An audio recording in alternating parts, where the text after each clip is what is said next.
Дорогие друзья, хочу представить книгу, которая была написана мной и профессором Владимиром Александровичем Ивановым, и посвященная нашему, которому посвятили нашему другу, выдающемуся историку, археологу Геннадию Николаевичу Грустовичу.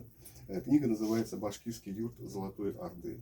Это очень интересный момент в истории изучения, в истории нашего края. Мы с Владимиром Александровичем решили по максимуму раскрыть проблемы, которые связаны с пребыванием нашего края, нашей родной Башкирии в составе Улуса-Джучи или Золотой Орды, как ее называли впоследствии.